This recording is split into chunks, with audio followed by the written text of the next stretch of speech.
Hong Kong for the last generation. On BetaMotor.com, the Republican candidate for governor. Have sexual relations and with I realized that this is something he is We're not going to be able to solve our problems if we get distracted by sideshows and carnival barkers. One Republican, one Democrat, and you discuss the issues that matter in today's local, state, national, and global politics. Hosted by Steve Hickson with co-hosts John Stanberry and Franklin Chansey. This is Backfire. All right, let me grab a mic here. Let's talk a little bit. Good morning, Cleveland. Good morning. Franklin and John, good morning. Hey, Steve. Welcome to another edition of soon-to-be famous, world-famous Backfire. What do you mean, soon to be?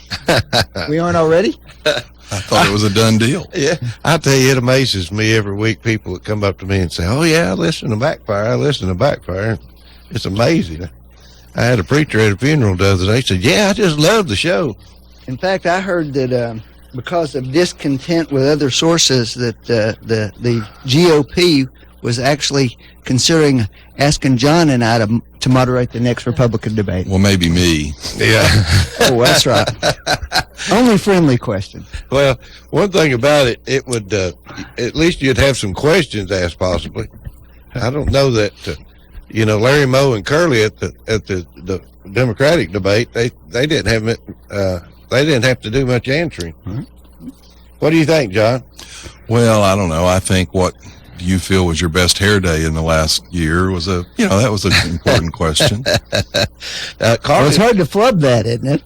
Well, not for a Democrat. I'm sure it's possible for them. Carly's going to go back and visit the View. Yeah, that's really interesting because you go back and pull the clips up when Donald Trump commented on her face. Joy Behar especially talked about how horrible that was. And then Joy Behar turns around this past week and said her face would have made a good Halloween mask and is now defending that that's different. What do you think's going to happen? That might be worth tuning into. See what Carly and them talk about. Of course, what's her name? I can't think of it. Well, that's kind of hard. Elizabeth Hasselbeck said, look, I've known, we don't always agree on all the issues, said, but Whoopi is a good person and a fair person and she'll treat you right. And then Whoopi promptly announced that she wouldn't be there Friday. Whoopi is a comedian. People forget that Whoopi used to be a raunchy comedian. I mean, she was pretty raunchy at one time. I don't know how in the world she ever got on television, but she's cleaned her act up a lot, I guess. Well, I think the Sister Act movie kind of helped in that regard, probably. Fred Thompson died. He did. Fred was a pretty nice guy. I met him a couple of times. Had him on the plane one night, and this was a little prop plane. We was flying out of Memphis. He caught a ride with us, and it was thunderstorms. I mean, it was scary, and I asked Fred if he'd like to have a little something to drink, and he said, well, yeah, that'd be okay. So I made him a bourbon on the rocks and handed it to him. He said, this is a little strong, isn't it? And I said, well, look outside and you tell me. It was thundering and lightning. The plane was shaking. He said, I believe I'll drink it. There was a really interesting quote in one of the discussions of his passing, and the guy said, when he ran for president, it was clear that he didn't have any desire for the power or the trappings or the celebrity of the office, which is why he probably would have been a good president. When he ran for president, I just didn't see the desire that he wanted it. He came to Cleveland. I went to an event, but I just didn't see the desire that he was really wanting it. Well, it's interesting. Public personas are not always accurate depictions of the way people are. Most people would be surprised to know that Fred Thompson's principal activities after he ran for president was serving as the chief lobbyist for the Tennessee Trial Lawyers Association. He was a staunch advocate of those issues. But he also, in the Senate, sure. he also. But what I mean by that is he believed very much in the civil justice system, and that might run counter to a public perception about other issues and associations. But sometimes we frequently forget that people in public life really, traditionally at least, were allowed to have some different views from necessarily the party that they're involved in. Well, it's harder for that to happen nowadays, unfortunately, for everybody. I don't think Democrats and Republicans. I don't think it's hard for the Republicans, and I think that's why he was able to do that. He also, in the Senate, advocated for some changes in the law as far as malpractice lawsuits and things like that. So I think he was able to kind of move in different ways on different issues. But he's also, let me point out, because we've had arguments over this, and I've referenced a person over the years. Fred Thompson is the person, the Republican on the committee, the Watergate committee, who asked the pertinent questions. He's the one who discovered the hidden tape system. He's the one that asked the question, what did the president know and when did he know it? A Republican asking a Republican president. And that's a different situation than we have right now. It's interesting. He made his whole career around a case. He took on the case that launched his acting career. Marie, Raggarati. Well, what's sad about this is that the national press doesn't really understand the significance of that. But you had a governor literally with money being slid under a door and letting convicted murderers and rapists out. You had a governor-elect sworn in 3 days early at midnight after getting the Supreme Court justice out of bed to swear him in to stop the release of convicted felons. What do you think we got to do to stop Obama's 6,000? I do think at the end of his term, it's going to probably be shocking the commutations that he's going to do for people in prison. I mean, Bill Clinton released Mark Rich, the most wanted man in the world at the time. Matter of fact, Eric Holder is the one who shepherded that pardon through. I think you'll see that times 10 with Obama. What's your opinion of releasing the 6,000 prisoners, Franklin? Do you think it's time? I think that if you have some staunch criteria for what you're doing, then it's probably something that any president should consider. Do you know what the conviction was for the young man in New York City who, I think about a week and a half ago, shot the black police officer point blank in the head and killed him? I don't know which case you're talking about. Well, there's a police officer was killed about a week and a half ago in New York City chasing. What the conviction was in a week? No, he was out. He was an early release for a nonviolent drug offense, and he killed a police officer. Okay. Escaping. All right. After committing more crimes. What is your point about My that? point is that one of the problems with the 6,000 is that the president is operating under the assumption that because you've been convicted, and that's the distinguishing factor, your conviction. Your conviction was for a nonviolent drug offense. The problem is you may have tons of other things that you did that you didn't get convicted. Deals are made all the time where charges are dropped here and here and here if you'll plead to this. And so simply using the distinction of what your actual conviction is going to end up putting a lot of dangerous people back out on the streets. I don't know if the criteria has got to be more strict than just what the conviction is, or there'll be a lot more than 6,000 people being released. Well, the president, I can tell you there's a grandmother, and her case was actually trumpeted. Oh, she just had this marijuana conviction. Well, the grandmother was actually a drug kingpin in Miami that ran after her son was killed, who was the kingpin. She took over the business. Now, she only got a simple little conviction, and she's now going to be released under this program, but she was actually a drug lord. Okay, if you say so. You know. Well, the problem is you all are always John, disconnected from the reality of your policies. John, there's a big issue here. I wish your party would talk about it. We are talking about it. No, you're not. Well, one of the reasons we can't talk about it a lot is your president doesn't ever put legislation forward. He simply does executive actions like a king would do, because apparently that's what he thinks he is, and he doesn't allow Congress to have any say. First of all, unless I've missed something here, the president's always had the ability to commute sentences, haven't he? Not at the level of 6,000. Hasn't he? Does he have the authority or not, John? Yes, he does, okay. Franklin. But most of them have we're been not talking decent about enough a king, people man. not to do it at 6,000 a pop. We've never had a crook in office. Oh, I'm sorry. Well, Franklin, let me ask you a question. He had both houses of Congress from 2008 to 2010. Why didn't he put legislation forward to fix these sentencing guidelines? Because they were sentencing guidelines that Congress passed. That's why these people are in jail, because of strict sentencing guidelines that the Congress passed. You know, the representatives of the people. Why, when he had both houses of Congress, didn't he put forth legislation? There was legislation introduced, John. It was in both houses of Democrat control. introduced. Why didn't it pass? You tell me. Well, my point You tell is me why it maybe the didn't pass, John. representatives of the people thought it was a bridge too far. But the king is going to now do it with John. one person's opinion in mind, his. John, what are you going to do when you don't have the king to kick around Well, I'll be anymore? busy. You know what you're going to be doing? You're going to be whining about the next election you lost. No, I'll be because happy you're going because to lose the it. economy's going to grow. You're going to get clocked again because your party is so out of step with what's going on in the country. And your You're party's right. not. You know what? Your party's not. No, That's let exactly me right. Let me Is your agree party with you, is your Franklin. party liberal or Democratic? It's center left. Let me It's center agree with left. you, Franklin. It You know Okay. what we are out of step with the mainstream, apparently, Absolutely. certainly of your party, is we think lying is a disqualifier for holding higher office. Well, then We you don't think have when any you are demonstrably candidates left. John. your leading candidate has been proven to have lied on multiple occasions.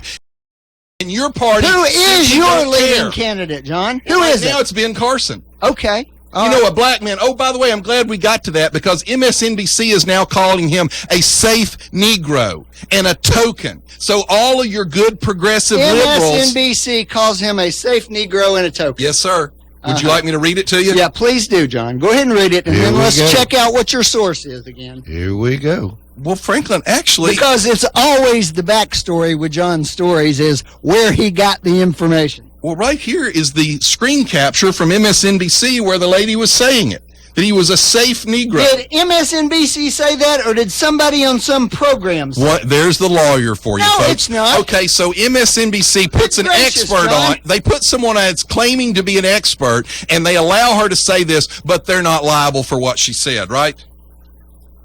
And they didn't correct her. These quotes that you're talking about, weren't there several quotes made by some very prominent Republicans just to that effect the other day? I think the word was that Ben Carson was a more genuine African American. Yes, that's Goldberg, and that's what elicited this response from the liberals. Okay. And what he said was, "You all are always holding up President Obama. Well, he's half black. I Ben didn't Carson hold is, anybody both parents up. are black." I don't talk about the president's race. You guys are obsessed by it. No, you all are obsessed by race. You talk about it all the time. Do you know what happened in Kentucky I have yesterday, never Franklin? once in 4 years brought up the Do president's you know race. what happened in Not Kentucky once. yesterday, Franklin? You've been trying to be quiet so you don't have to talk Yeah, about do you it. know what happened in Kentucky yesterday? Well, the Republican candidate for governor won. Did he? You know that because you saw that on the news. Yes, I did. So that was significant enough for the mainstream media to put out there, right? yeah, Okay, that's what where I else saw happened? it. What else happened in Kentucky? What else happened? Yeah, what else happened in yesterday? Kentucky? Well, I don't know. I only saw about 10 minutes of news yesterday. Okay, so in what 10 minutes, they were able to say that the Republican governor won, but they failed to mention that the first black statewide elected official in Kentucky history was elected yesterday. I don't know if they failed to A mention black it or not. woman, lieutenant governor, Republican lieutenant governor was elected yesterday, and that didn't lead the news, did it? Because you know why? Why Because she would was a it lead the Republican. news? Because she was a Republican. If Yeah. she'd been a Democrat, it would have led the Yeah, news. Franklin, Well, we if all she'd been know. elected governor, it would have led the news. Well, let me ask you, it didn't lead the news when your Democrat governor's candidate in South Carolina called the first woman Indian American elected governor a whore in a televised debate. It didn't lead the news because he was a Democrat, so it was okay. Maybe it didn't lead the news on the stations you're watching, John. I it saw was it. okay for him to say that about her Who because said that? he's a Democrat. Who said it was okay? Well, the New Where do York, you get this the stuff? New York Times didn't write any story on it like they do everything Donald Trump says. Is he your candidate? Who is your candidate? Well, I'm sorry. Make a decision. No, Who's it Franklin, going to be? Trump. Here's Mine. we All still. right, I know his. He's been telling me. We still for have a 6 months he's democracy. for Trump. We Who still are you have a for? democracy, Franklin. Are It's you called for elections. anybody? It's called elections. We don't I have know who you're against. we Who don't are you have for? coronations like you all do. Your party's against everything. Tell me what Wait you're a minute. for. Let's talk about this. Who should drop out of the race on the Republican side? Well, I mean, here's the point. Who should drop out on the race? You don't want to answer his question. I know. either, Listen do to me. you? My point is, who should drop out based on whose opinion? I don't know. Everybody's got a right to do whatever they want to do. If you're asking me Nobody's personally, saying what their rights are. If I was running and I was in, let's say, 0%. certainly Gilmore did drop out, but if I was in probably Bobby Jindal, who I like a lot, I probably would drop out. There's several like that. If I were Huckabee, I'd drop out. Now, part of that is because I don't care for Huckabee a whole lot. Mm-hmm. But there ought to be. It's about time for a few to drop out. Well, you where got I'm going. 90 days till the Iowa caucuses. It's amazing to me, though. We have this huge bench of diverse people. We've got all kinds of minorities represented. We have women represented. We have all kinds of experience represented, and we get zero credit. They're having a coronation of the oldest people in their party, all white, except for the one woman, and somehow they're still considered the party of diversity. I wasn't going to get into these national politics till later in the show. We still had some local things to talk about. It seems that we get in these things pretty easily. So, Volkswagen's in the news again this morning. Chattanooga, they're trying to stir up the union vote down there. They're wanting the mechanical part of the 160 something workers. They're wanting to try to earmark those people to vote for the union. And I think they're arguing now that if there's a union vote, they want to do it within the whole plant. But the union doesn't want to do That's that. VW's position. Yeah. Mm-hmm. But the whole plant, the union people don't want to do that. Well, it's clear. How the in union's the world not would there you- for the people. The union's there for the union. Yeah. Why does this keep? Because it the doesn't union go is there away. for the union. What do you do to make something like that just go away for a while? Well, have another election and the union lose, I guess. Then what happens? They just start protesting. They lost the last time. Yeah, they lost the last And hell, time. it didn't change anything. Well, your party lost the last time. Does that mean you're not going to run this time? What does that mean, John? Frankly, If the we problem can't run is, for a president. you know, Tell you I what, said you it guys there. lost, so for God's sakes, don't run Franklin, again. I said at the time when the What union does that lost, mean? I said at the time when the union lost, that's fine. In a year, they'll be back. But in 3 months, they were back, and they went in and set up shop just like they won. That was the problem. They didn't recognize the validity of the election.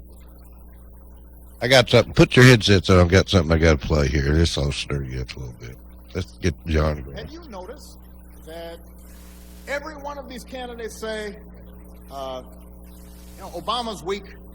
He's Putin's kicking sand in his face. When I talk to Putin, he's going to straighten out. Just looking at him, he's going to be. And then it turns out This is your they president. can't handle a bunch of CNBC moderators at a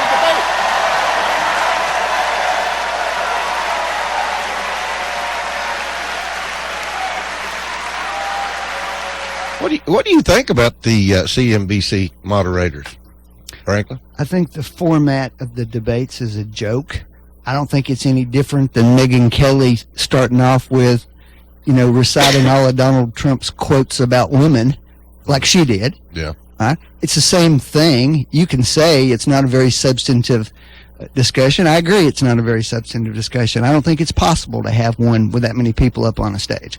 So you can blame the moderators if you want to. I think the format's the problem. Well, I don't care who the party is or who the questioners are. You can't have a substantive, thoughtful debate when you've got 10 people on a stage. well, how do you get it down to 5 people, 4 people? Well, Then you're excluding people. Well, then how do you change it? I'm of the opinion that the public, anything at all that gets information out to the public is a good thing. And this idea that because you've got 10, you can't have we don't need to have a substantive debate right now. What we need to do is narrow the field down, and you narrow the field down by lots of ways. You watch you watch your guy, Donald Trump. If you watch him get annoyed and get angry and kind of flippant, that tells you a lot about his personality. Well, here's the thing. The current format, unless candidates just drop out, will always have 10 people on the stage because their criteria is top 10 in the polls, right? Doesn't matter if there's 15 or 20 people in there. If you're in the top 10, you're going to be in it. Now, that's the criteria they set up. So I'm not whining about it. I'm just saying I don't think that's an effective way to talk to people. What would I suggest you do? I'd suggest you break it up into groups of 4 or 5 people and do them for an hour, and then do the next 4 or 5 for an hour, and the next 4 or 5 for an hour. You're devoting 3 hours anyway. And then have a moderator there who's engaging those 4 or 5 people in a discussion about different issues, as opposed to lobbing those questions back and forth. Now, I think that would be a better thing and give us a better picture of who candidates are. Well, the problem is they're all going to fuss about who's in the first hour, who's in the second hour, who's in the Do it third randomly. hour. Well, but they'll say, well, those in the first hour are going to get the highest viewership. I will tell you a more substantive concept to this is not a public event going on. This is a party event going on, just like the Democrat is a Democrat Party event going on. I personally wouldn't have people that aren't committed to the Republican Party run these debates. In other words, you wouldn't be on CNBC. No, I'd be on CNBC. I'd say, look, if you guys want to broadcast this, that's fine. We'll negotiate a broadcast. But we're going to have Sean Hannity, or we're going to have the RNC do it, or we're going to have Hugh Hewitt do it. I would have people, and in the Democrat side, I would have Democrat people that really care about the party. You know, you've got all kinds of, I'll give them credit. I'm sure there are people over there in the Democrat Party that truly believe Hillary is the wrong person and Bernie Sanders is the right person. I would get a cross-reference of 3 or 4 people with a diverse opinion, all of whom support the party, and I'd have them do the debate, because this is about the Republicans. It's not about the public. It's about the Republicans. Who do we want to be our standard bearer? That's the same argument we've had on a state level. We get all these people that come up and say, I have a right to vote in the Republican primary, even though I've never been a Republican before. No, you don't. This is not a public election. This is a primary. This is a family discussion. If you're not part of the family, you got no business voting in the primary. I don't have a problem with that general concept, except to one extent. Parties need to pay for all their own costs themselves to run elections. Do what now? Well, the taxpayers are paying for those elections. Don't tell me it's a party thing when Democrats and independents are helping to finance it. But we're helping to finance the Democrats. That's exactly right. That's exactly right. Franklin, but there's nothing in the Constitution that says Democrats and Republicans. There's no priority given to those 2 parties in the Constitution. If you want to say that, do a county convention or a party convention in your state, and do it that way. Which you could do that way, and let your party pay for it. But here's the deal about that, though, Franklin. On a technical level and legal level, you're right about that argument, and that's one of the main arguments that's made. Well, as soon as we do that, then somebody's going to bring a suit and claim, say, look, the parties need to be paying for this. The argument back, though, is this is just a practical discussion. We are a 2-party country. Now, there are all kinds of laws in different states where they have thresholds for that. If your party gets X amount, then you become part of the debate as well.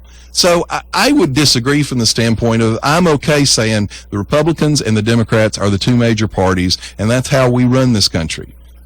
So I'm okay with the government paying for that. But I will say you probably do need a threshold there, that if the Green Party or some other party, the Libertarian Party, came up and they said, okay, we're now at 10%, well, then you have to throw them in the mix too. And then you got to figure out who's going to pay for what. Well, no, that's the argument, is they say that if you have, but I will tell you, for example, the Democrats are the ones that did this in the state. Rosalind Carita.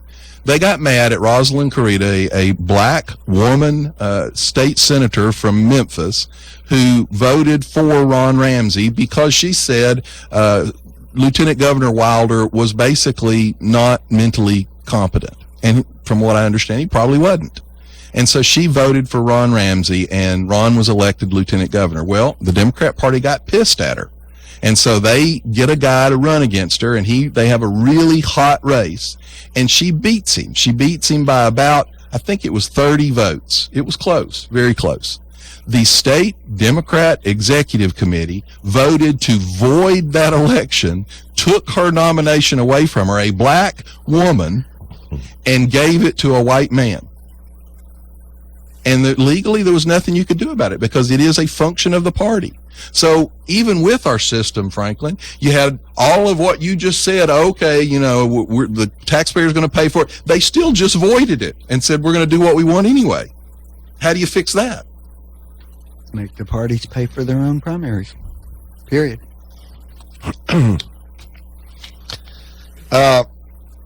Health assessment in Cleveland, Tennessee got thumbs down by the county. I was looking at the health insurance, and they were talking about a health assessment, $32.50 a month charge for it if they didn't do the health assessment. Then I went on to read we're paying 100% of an insurance plan for the employees. Where else in the world does somebody get 100% paid? Now, I know the argument is they don't make that much money, but they make a lot more money than a lot of people do. So, there's no skin in the game there. Opinions. It's a good benefit package. It's a good benefit package. Mm-hmm. Here's what happens. As soon as you have an opinion, you're going to make people mad, and they're going to get mad at you. But I will tell you, as someone that owns, their own business, nobody pays for anything of mine. Right. Now, I know, and doctors, lawyers, people that own their own business are really easy targets because they go, well, you make all this money. Well, except for going to college for 12 years, and making nothing. Buying all the equipment, the hundreds of thousands of dollars in overhead, having employees, having no retirement. And I'm not, don't get me wrong, I'm not whining at all. But my point is, I think asking someone to pay a little bit is probably not unreasonable. I don't either. I think that they would respect the program more if they had a little bit of skin in the game. I'm not trying to come down and say something bad about the plan. I mean, I'm sure they've got the best plan in the world. Well, I will say this on the employee's behalf, though, for whatever reason, they will never allow the county commission to actually try to get competing bids on the insurance. It'd be nice to look at that insurance on a regular basis and see, can we get it cheaper for the employees? Can we get a better benefit package for them? There's been some real problem with the family plan. The family plans are really expensive, and a lot of the employees have a really hard time without that. We have that problem at the nursing home. And that is a statement that ought to be clarified. I think that there's not a cost to the employee, but if you add your family to it, you have a significant premium that goes on that. So it's not family coverage. It's only for the individual employee. So a lot of those employees are buying insurance elsewhere for their families, or in some cases adding them to the plan. But they're not bidding it out. I don't think so. I don't know the answer to that question. I don't know either. I don't know the answer to that. I thought we bid everything. We ought to be bidding everything we possibly can. We should be looking at everything as regularly as we can to see where can we get a better bid. That's one of the arguments, Republican versus Democrat on Obamacare. One of the Republican ideas all along for medical insurance was allowing competition across state lines. Right now, you can't compete across state lines because, quite frankly, the entrenched bureaucrats, I didn't say Democrats, but the entrenched bureaucrats have a benefit there. They tell Ohio, hey, we're going to insulate your, company, and we're going to insulate Tennessee's company. But if they had to compete against each other, Blue Cross Blue Shield of Ohio versus Blue Cross Blue Shield of Texas, the buyer would be able to find the cheapest, and that would force everybody's rates to come down. But right now, we don't have cross-state competition. Franklin, has your insurance gone up or down this year? Have you been notified yet on your insurance plan? Well, we've been notified that the same plan we are on is going to be going up, so we're doing what John says. We're shopping amongst other plans now, but that's happened to us a dozen times in the last 15 years. I'm going to give you an example. Has it gone up much? If we stayed with the same plan, that's the more pertinent question. question. Yeah. If you kept the same level of coverage, no, not the same level, the same plan. That's a different question. The plan is the level of coverage. The benefits you get is the level, not Right, if who receives your check. All right, if you kept the same benefits, would your cost be going up or going down? With the same company? No, just the same bit. Well, we don't know the answer to that yet. But I mean, it was 8 years ago. We had, coverage through our law firm, and we got a notice that our premium was going up 100% in 1 year, way before there was any Obamacare. That was already happening. That had nothing to do with. But the statistics show it's actually gone up faster since Obamacare than it was before. No, yes, they do, Franklin. That is not accurate. It is accurate. It's not accurate, John. And now there's a new study out that shows that the rate is going to go up 2 to 3 times faster than the government is claiming it's going to go up. And the government is already admitting that it's going to go up. And we still have almost the same number of uninsured people that we had before all of this disruption. 12 million fewer. Is Obamacare a winner or a loser, Franklin? I'd say the jury's still out on that. I think. Well, no, I mean, it's not. It's never been fully implemented. That's part of the issue. We're 3 years into it. It's never been fully Let me implemented. guess, it's George Bush's fault too, right? We're 7 years into Obama's policies, and he's apparently still not to blame for any result. When will we? You mean the let's see, 6 years. The slowest economic recovery in the history of the country. Quarters out of a recession. The highest unemployment rates among black teens. The highest unemployment rates among women. Here's a fact. Since 1950, the economy has been in recession 49 quarters.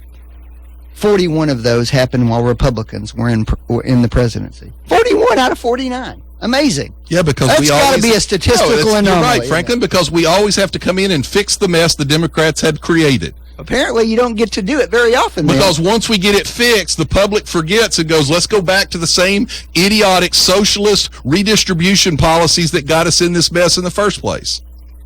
Now you got Bill Gates out here saying free enterprise is not going to solve the world's problems. Now this is a man who has become the richest man in the world based on free enterprise. So basically what he's saying is, hey, I got mine, but screw you. I'm not going to let you get yours. First of all, John, what you call free enterprise is not what the rest of us would call free enterprise. Your idea of free enterprise is propping up corporations and giving them benefits. See, that is such a bad thing for you to say, because I'm the one that said things like your president's buddies at Solyndra who got hundreds of millions of dollars in government contracts and government loans and then walked away. That's crony capitalism. That's the problem. That's because you guys travel in the billions of dollars. Actually, and we're talking about the hundreds of millions. The Democrats in the last 3 election cycles have gotten more money off Wall Street than the Republicans. It is true. No, because what you want to do is just use direct contributions while all the secret money goes into the PACs. You act like that didn't happen. You mean like the hundreds of millions of dollars the union spends every cycle for exclusive Democrats? It is not even close. You mean the UAW's money or the IBEW? Did you prop up General Motors? Yeah, absolutely. Okay, let's take a break. We'll be right back. Absolutely. You're listening to Backfire with Steve Hickson. We'll be right back after this. You are listening to WOOP-LP, Cleveland, Tennessee. WOOP FM is a broadcasting service of the Traditional Music Resource Center, and we play America's original music. Check into cash. Need help paying for life's little emergencies? Get the cash you need today from your friends at Check into Cash. Get a payday advance today for up to $425. At Check into Cash, we make it quick, easy, and confidential. Get the cash you need now at Check into Cash. Visit checkintocash.com for the store near you. Borrowers often use payday advances over a period of months, which can be expensive. Restrictions apply. See store for details. Did you know that U.S. Money Shops cashes all checks, even the ones most check cashers reject? Tax refund checks, government checks, payroll checks, and many more. And when you cash a check with U.S. Money Shops, we'll give you 10% off your next purchase. At U.S. Money Shops, we have everything you need at a fraction of regular retail. So stop by one of our 11 locations or visit us online at usmoneyshops.com. Buy yourself a coin today, the better way at U.S. Money Shops. Some restrictions may apply. See store for details. If you need a little green, Lending Frog is making deals. He'll lend you cash on any kind of wheels. Borrow just a little, or you can borrow big. Lending Frog is a new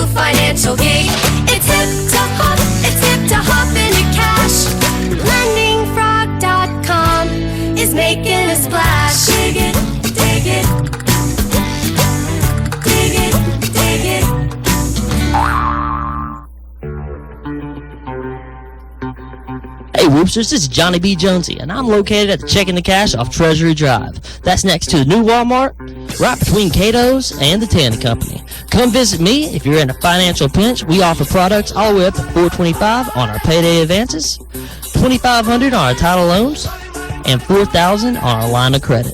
That offers the lowest rate guarantee, and we buy out titles anywhere, anytime. And that is 2314 Treasury Drive, Cleveland, Tennessee. And that number, 423-479-2166. New customers, mention Whoop FM and get cash back on your first loan. That's Checking the Cash. Ka-ching! Hello, my name is Andy Figglestaller with Ed Jacobs & Associates. We are an employee benefit and insurance broker in business for the past 20 years. The new healthcare law, also known as Obamacare, has finally arrived. The law is complex and the choices are confusing. You have questions, we have the answers. For every client. The solutions will be different for every person or business. Let our knowledge, experience, and passion go to work for you. Contact us today and let us assist you through this process. Our phone number is 423-473-0202, or you can find us on the web at edjacobs.com.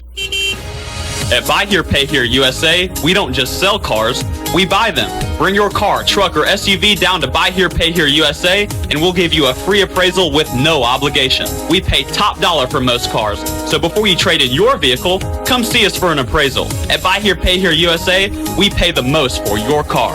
Visit Buy Here, Pay Here USA in Cleveland, Dayton, or Chattanooga, or go to buyheresellhere.com. That's buyheresellhere.com. Restrictions apply. See store for details.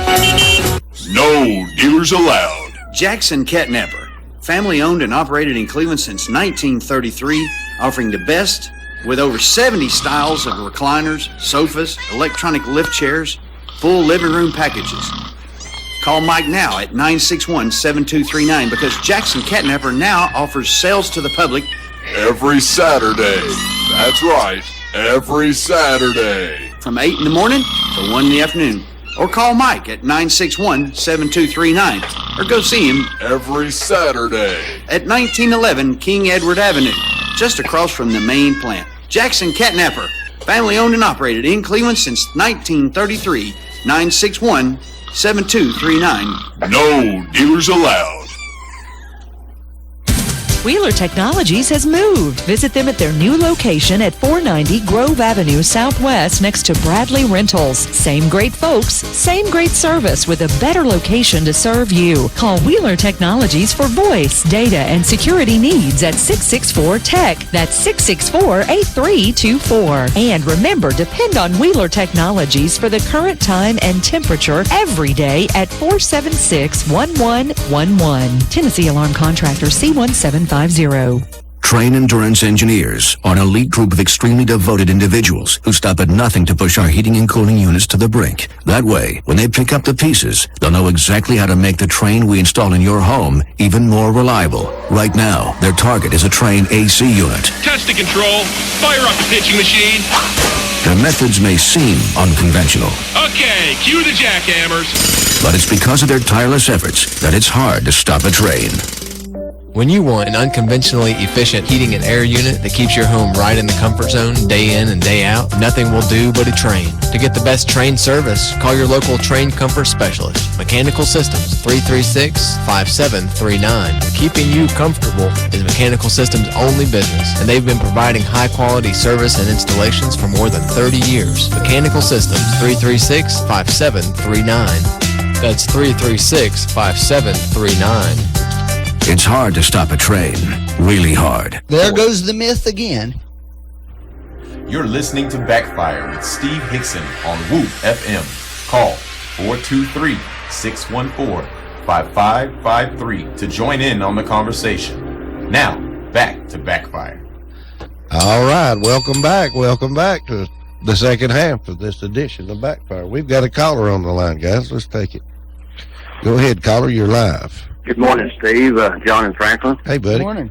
I got a question for all three of you guys. It concerns me because what can be done about people, about a government taking people's hard-earned money they pay each week for all the rest of their life for Social Security? And my understanding is the government's taking their Social Security fund out and using it for whatever they want to. I don't think that's right. Well, they've been doing that. Well, that was they done. They didn't take it. They borrowed it, according to the Democrats. Those votes were all taken by Democratic majority Congresses. They borrowed it. They were, Franklin. Republican president sign off on that? I don't know, Franklin. You don't know. Well, it was all passed by Democrat Congresses. Maybe you should research that. And at one point, Al Gore came in and cast a tie-breaking vote to do it. Hey, Bullet, you got another question? But Bullet, it's wrong. I'll tell you, it's wrong. It shouldn't have happened, and it should all be put back. The problem now is they've been doing it for so long, they don't have the money to put back. Yeah. Yeah, Steve, it concerns everybody because, I've been drawing since 2011, but I don't think it's going to bother me right now, but it's going to bother the people that in the future, but may not have a Social Security. I just think it should be stopped, and I was going to ask you guys, is there any way to put a stop to it? And I'll hang up and listen to you guys. All right, man. Thanks. Yeah, there's a way to put a stop to it. The way you put a stop to it is you have to cut government back. You have to cut the size of spending in government because we are spending more than we're making, and we don't have even if we voted to put it back, we don't have the money to put it back. How much has spending gone up since Obama's been in office? It's through the roof. Now, Franklin's going to say, the deficit went down because it went through the roof. No, I'm not going to say that. What are you going to say? I'm going to say. I saw you huffing and puffing. You was trying to blow the house down. Because spending, other than adjustment for inflation, really isn't up in the last 6 years. Franklin, it's not. As a percentage of our GDP, we are at historic highs. Even during World War II, we only hit about 22%. We're going to approach 24 to 25% in the next couple of years under this president's projections. We have never been able to tolerate that kind of spending. Let's talk about the IRS. What's going on with the IRS right now, John? Well, the commissioner has testified that, now this is his testimony. He said that their performance fell to its worst last year when only 40% of the calls from taxpayers were answered. Waiting on the phone for up to 2 hours, the people would have their calls automatically disconnected. In total, IRS staff hung up on 8.8 million calls. The audits conducted by the IRS fell to an all-time 11-year low at 1.2 million. But, you know what he says the problem is? They need more money. So they're failing at their job, and the way to fix their failure at their job, now they've also pled the fifth after illegally targeting individual Americans, that this fix for this is to give him more money. You know what would happen in private industry if this was let's say this was a subsidiary of a business, and you had that kind of performance, they'd fire you, and they'd probably close that division. Any comments, Franklin? Well, it is true that the IRS budget has been cut back over the last several years. That's true. Whether you think that's a good thing or a bad thing, an excellent just thing. change it. And by the way, let's back up for just a minute. I'm going to pull this up. This is an article that was in Forbes magazine. You wouldn't consider that to be a liberal publication, would you? I don't know. I never look at it. Oh, you remember Steve Forbes? He ran as a Republican for president. He doesn't actually run the magazine Malcolm anymore. Forbes. He doesn't actually run the magazine anymore. No, he just owns a controlling interest in it. That's okay. Okay. You remember that? Okay. Go ahead. Who is the tightest president in terms of budget growth since Dwight Eisenhower? Let me guess, Obama. Okay. That's correct. Now, guess who had the biggest growth in spending during their administration ever? George Bush. No. Reagan. Ronald Reagan. Okay. Who was number 2? Bush. That's correct again. Amazing. Franklin. And I'm taking this out of Forbes magazine. What party was in charge of Congress during Reagan? You can make that argument if you want, John. You just said that Obama was spending all this money. Well, Franklin, does that statistic include the annualized growth in federal spending during 0.4%? What was it before the sequester kicked in? Well, who was the president during that? Who was president? The sequester is why those numbers look like that. Did the president sign off on that? No, he he put that in because he didn't think it would actually happen, and then when it happened, then he blamed the Republicans. Let's take a call. Go ahead, caller. You're live. Steve, I've got a question I want to ask and get John and Franklin and you and whoever's involved here. I need to get an answer to this. They mentioned General Motors coming up there a while ago. Yeah, they're doing well, I'm sure. Well, you know, the thing about it is, the Democratic president propped them up, and I lost at the time of the fall of General Motors. I lost about $250,000. There's a whole lot of people lost a lot of money. Well, I know, but here's the thing about it. I worked hard. I paid. I bought stock in General Motors, and the government propped them up, and I just wonder, you know, they're doing so well now. Wonder why they wouldn't look back and say, hey, all these people that lost all of this money, Republican, Democrat, Independents, whatever, let's go back and help them and not send any more money to the overseas countries, and let's get this economy going by paying this money back to these people. Well, you know, I think that the people that lost the money with the stock should have been taken care of. Well, not just the bonds are the worst thing. Yeah. Because the bondholders actually were higher on the legal list to be repaid. And now Franklin always goes, a judge approved it. Yeah, a judge approved a plan that the President of the United States put on his desk. Like there was no, force or exertion there. And the plan shunted that money to bondholders, so he screwed the bondholders, and then this was even worse. The AC Delco employees who were non-unionized lost their pension, but the union's pensions that vote Democrat and that spend hundreds of millions of dollars on the Democrat Party, they got their pensions made whole. Well, do you understand that it was just a bad thing? Sorry that you lost the money, but do you think, would you reinvest in General Motors? Absolutely not. What do you think is, you know, they lost all this money. What do you think they've done to make money now? They proved they lost. The same thing they were doing before. That's exactly right. The unions are on the verge of striking again. Yeah. They haven't changed one thing, so why do you think the outcomes are going to be different this time? They're not. What do you mean they haven't changed one thing? They still have the unions in a stranglehold over their labor costs. Are their labor costs lower than they were 8 years ago? Not enough. No. Are they lower than they were 8 years ago? How many industries can you say that about?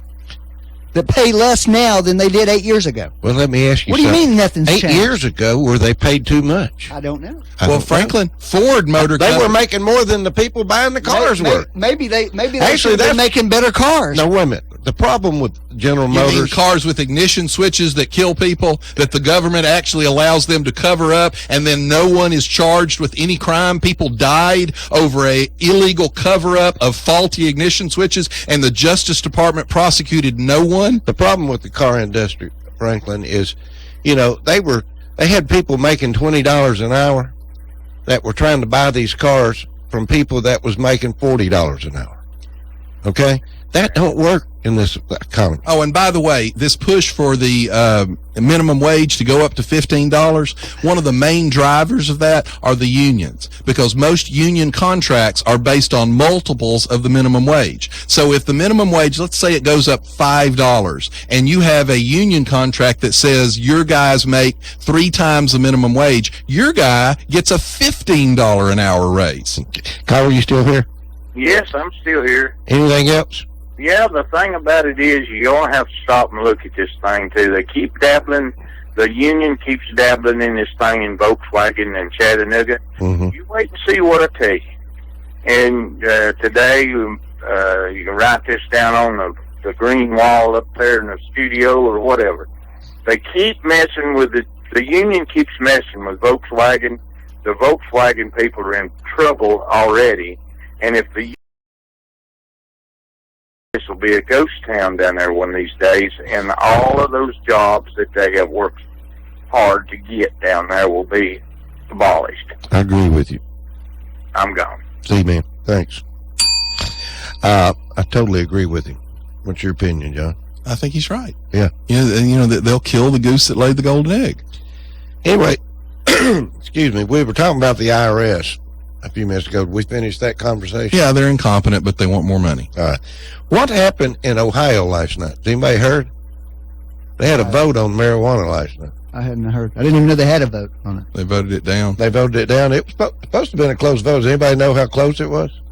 It was a pretty good night for Republicans. We took the governorship for only the second Republican governor, I think, in history in Kentucky.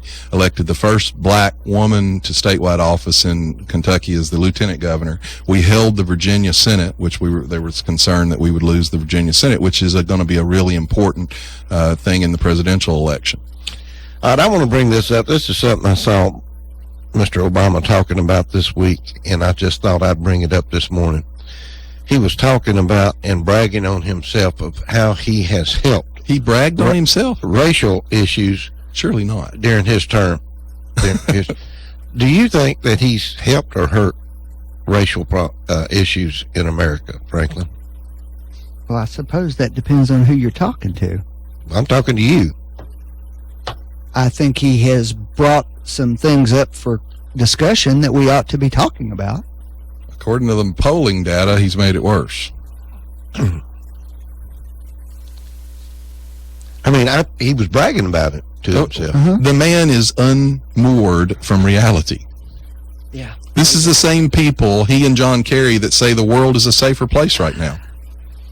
Oh, by the way, next week, play the video clip. You can play the audio part of it, where he stood before that podium in the White House and said, I will not put any boots on the ground in Syria. But guess what? Apparently, they're going to walk in barefoot. And so they won't actually have their boots on the ground when these special forces guys go in. What about the... wait a minute, let me say one thing. Franklin, where's Cindy Sheehan and all the anti-war left? Are you for that or against it? No, listen to me. Where's the anti-war left? Are you for it or against it? Well, one, if he had handled it... I love the way you never take a position, John. I would have carpet bombed them. I probably wouldn't have put any boots on the ground. The only position you have is against Franklin, Obama. I would have carpet bombed them before the Russians were bombing them. Policies, nothing. Franklin, listen to me. I would have carpet bombed them with our Air Force before he let the Russians take control of the airspace. Okay. Anyway, you still didn't answer where's the anti-war left? Well, where are the protesters? Actually, I've heard a lot of criticism of the president this week. Have they been out marching like they did on Bush? Have they had protests? Where's Cindy Sheehan? Where's Code Pink? Gee, they're kind of quiet now. It's their man. So it doesn't matter. Anyway. So it wasn't about the principle. What happened with the soldier that was killed? They couldn't decide whether he was... Oh, he didn't die in combat. What's wrong with you? Just because he was in a firefight with his guns and trying to protect his life and he was killing people and they were trying to kill him, that's not a combat role. How in the world did he get in a combat role? What are you talking about? We had one of the most decorated soldiers in our country was killed in Syria, in Iraq this past week. No, in Syria, I guess. 2 weeks ago. And the White House is refusing to say he was killed in combat. And it has video of them in a firefight. On a mission, a clandestine mission that they sent them. Maybe it's got... Franklin, they've already put the video out of it. They put it out. When you said put it out, they stopped showing it, right? Well, I mean, they ordered him to go in on a mission. Yeah. They gave him guns. It was an actual combat type. Well, I take that back. They're arguing over the definition of the word combat.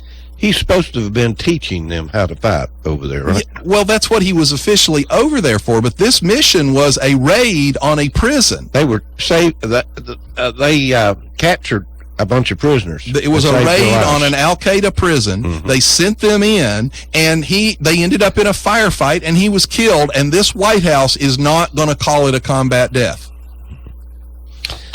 I hate to bring this up. I know it's going to stir something up, but guns.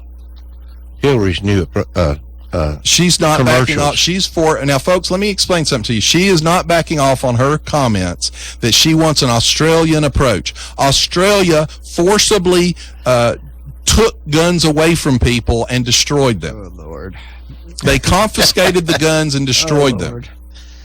But Well, Frankie, you can oh Lord it all you want. That's what No, they did. I am going to oh Lord it because you people are stupid. They confiscated people's guns by force and destroyed You them. are so detached from I love it when he reality sounds like a that I Democrat. want to check your medication. Did Australia... There are no black helicopters coming to take your Well, guns. Hillary said she wants to do it Australian style. She's got a new commercial out. She's got a new commercial Australia out. forcibly She's took trying the to gun. lean to the left to get a few more votes right now.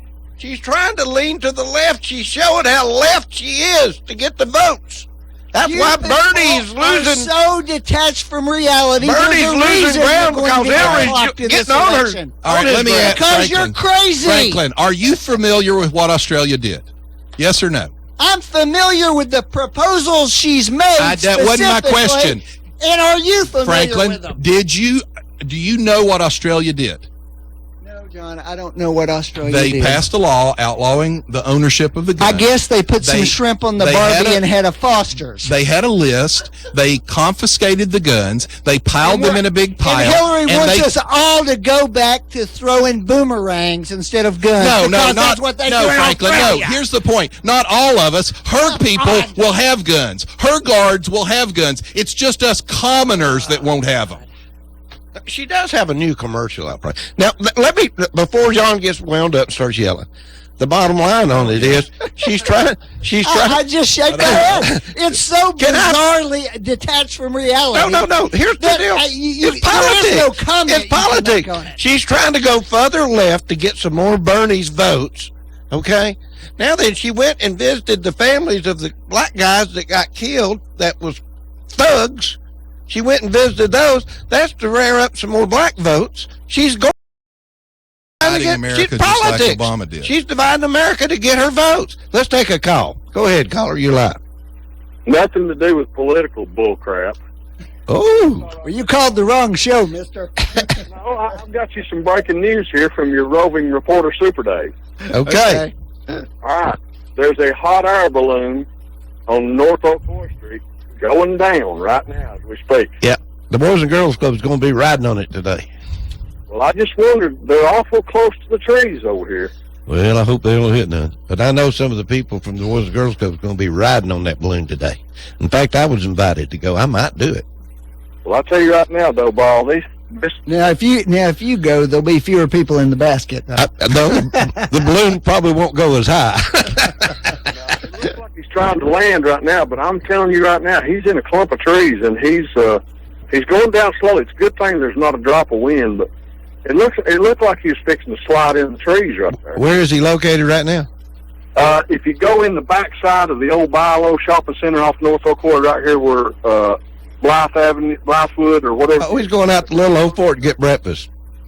In other words, if you go right behind Texaco, well, He's going out to see the Liar Stable at the Little Old Fort. I think that's where this first stop is going to be. well, they ain't there no more. They're right here behind. Well, he won't need any gas if he goes to that table. He'll get all kinds of hot air for his balloon. That's right. Super Dave. Yes. Keep an eye on it, buddy. I will. Thank you. Bye-bye. Where were we? Everything was going real good, and Super Dave called and talked about our balloon. Anyway, I just enjoyed being with you guys. You know what? I get up early to come down here, and it's an eye-opening experience to be here. Well, the feds have now ordered a high school to allow a boy to shower in the girls' locker room. The feds sentenced a Ferguson protester to 5 years in federal prison for attempted arson yesterday too, but I didn't mention that. I never heard it on the news. By the way, he was an African American, but we don't. Did that make the news? Yeah, it was in the paper this morning. Well, did it make the news? I didn't. Did the New York Times run it? Well, I don't know. I don't have the New York Times in front of me this morning. I mean, I have the Chattanooga Times, and it's in there. Well, and it just happened yesterday. I'm glad justice was done. I can't believe it wasn't front page news on Fox, though. That's amazing. Go figure. Well, they covered it at the time. Go figure. They covered that he did it at the time. Go figure. All right, folks. If let me throw one thing out Franklin can think about, and we'll talk about it next week. All right. You know, we've had a lot of discussion on the transgendered rights, and we've made the argument of that, and I just mentioned that the feds have now forced a high school to let a boy who says he's a girl shower in the. Now, they had worked out a compromise for the girls that felt uncomfortable, but the feds say the compromise is unfair because it makes him feel unequal. They're going to get rid of his and her signs before it's over with. We now that I think that issue, my side has lost that issue, so we're down that road. Okay. It's now time that we give the same kind of rights to undead Americans. So the undead Americans need these same rights. The undead? Undead, yeah. What do you mean by that? You never heard of Cotard's syndrome? No, I don't think so. Well, this Esme Wang, she came to a remarkable conclusion. She'd been feeling kind of weird for the last month or two. She woke up and realized she had actually died a month before, although at the time she had been told that she merely fainted. This is in the Washington Post this week. This is a story in the Post. So she's decided that she's dead. And apparently all these doctors and unreasonable people keep telling her that she has a pulse and she has a heartbeat and she has a brain, but they just don't understand she's actually dead. I think sounds stupid to me. No. See, she believes Rachel Dolezal has now admitted that she was born white, but she feels black. With that discussion, John, I think you should go get checked out. You could be one of these All right, people. now here's the deal. If a boy changes to a girl, you're transgendered. Rachel Dolezal is transracial, so I think the new Walking Deceased should be called transanimated, and they deserve their rights just like anyone else. Okay. All right, folks. There you have it. We're about to wind up another edition, but I want to remind everyone, Donald Trump has got a new book out, Crippled America, and he's going to tells in the book how he's going to clean up America. And Carly Fiorina will be on The View on Friday, which ought to be good watching. That should be good watching. Hey, folks, we'll see you next week. Stay tuned. Bye-bye. You've been listening to Backfire with Steve Hickson, John Stanberry, and Franklin Chansey. Catch them again on Whoop FM at noon today and every Wednesday morning from 7:30